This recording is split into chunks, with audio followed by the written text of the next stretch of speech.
Hi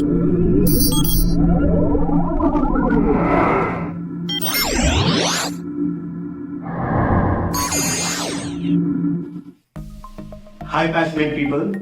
So today I'm going to talk about a very different topic, that is why Indian education system needs a reboot.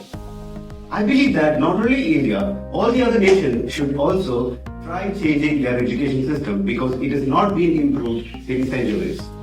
But right now I'm going to talk in particular about Indian education system because we are the most complicated and diversified nation available. So, if we are able to adapt new educational strategies, we will be able to become a role model for every other nation. And right now, what I'm going to talk about is the outdated education system and how it is a cause for all the other major issues which is existing in India since centuries. Let's get deeper into that.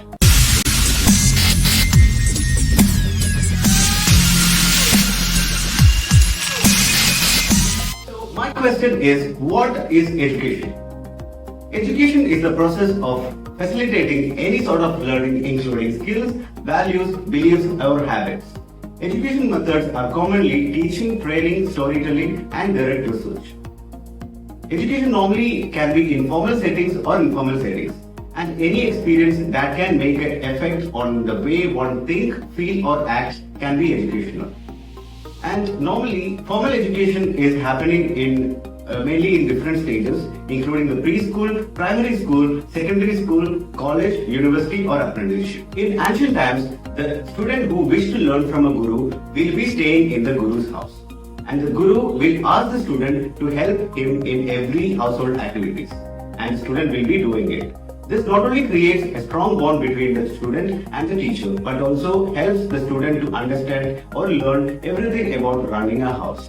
The teacher will teach the student everything starting from Sanskrit to scriptures and from mathematics to metaphysics.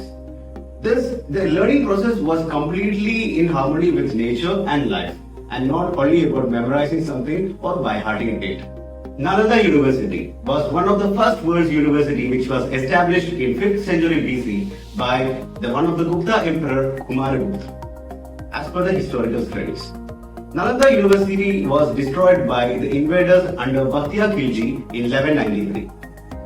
Nalanda University had a huge library which was also known as Dharma Kunj, and it was having so much knowledge and information and books, thousands of volumes of book, and when it was set on fire, the whole library was set on fire by the invaders and destroyed completely. The whole library was keep burning for 3 whole months. Think how huge of information and education culture we Indians had. At its peak in 7th century AD, Nalanda University had a total of 10,000 students and 2,000 teachers. The modern schooling system was introduced to India by Lord Thomas Babington Macaulay in 1830s. He gave full importance to science and mathematics only, and subjects like metaphysics and philosophy were completely ignored. What happened as a result is the connection with the nature was broken as the classrooms were only the reason how the education methods were used. And at the same time, the relation or bond between the guru and the student were broken as well. No wonder why we have rank holders who commit suicide. I have come into some conclusions why the education system in our country is very poor. First of all, the lack of passion is the main reason why our education system is very poor. Passion is not being taught in the syllabus.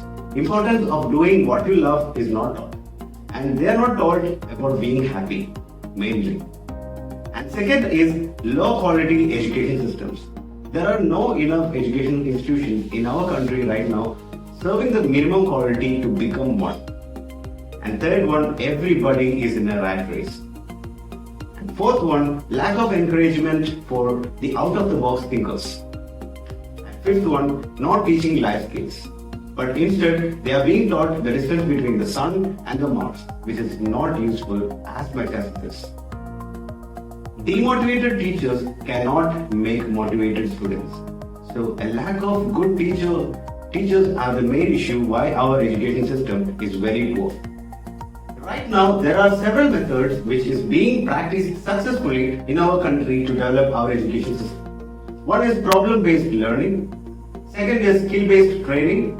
And third is implementing the science and technology into the learning process so that it can extensively happen in a child's life.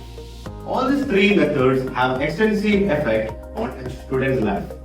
For example, problem-based learning helps a student to think more about the solution than the problem. When at the same time, the skill-based training is actually a direct guidance on how to use their skills to get into a dream job. They will learn effectively how to make their skills into a profession. And the third, implementing the science and technology into their education process. For example, I can tell you one example which is happening in Denmark. In Denmark, there is actually a course called Nature and Technology. By doing that module, a student will be learning about how to use the technology without harming the nature, or how to use the technology in harmony with nature. At the same time, second, we have to teach our students how to use internet to learn. There should be a program in their classrooms on how to teach, how to use the internet to learn. And the third one, using technology for online tutorials, using technology to make visual effect videos, or in an extensive way. I am very happy with the fact that there are many organizations who are actively trying all these three methods, including problem-based learning, skill-based training, and implementation of technology in the learning process. But along with that, I would like to propose one more additional factor which will effectively work with all the other three and create overall result in a great way. That is passion. A student who is allowed to do something that they love is a student who will love to do everything else at the same time. For example, if a student is allowed to do singing in times of their studies, they will generate a love towards everything else, including chemistry, physics, maths, and everything, etc. And at the same time, he or she will be doing good at what they love also. At the same time, he will be having an interest to learn everything around them. So that is why we are saying to you, including a module called passion is a very must in the curriculum.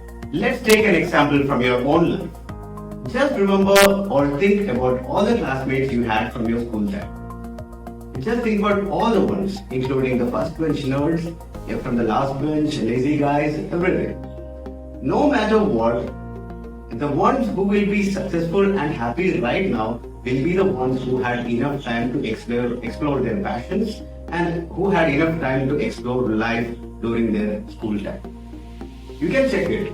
You can right now today try and think about all the classmates you had since long time. The modern education system was formed during the industrial age. The industrial age required instruction takers and they can't accept to have errors. They needed people who can do jobs, repetitive jobs without any errors. That is why that education system can't accept anybody who makes errors. That system cannot accept any out-of-the-box thinkers.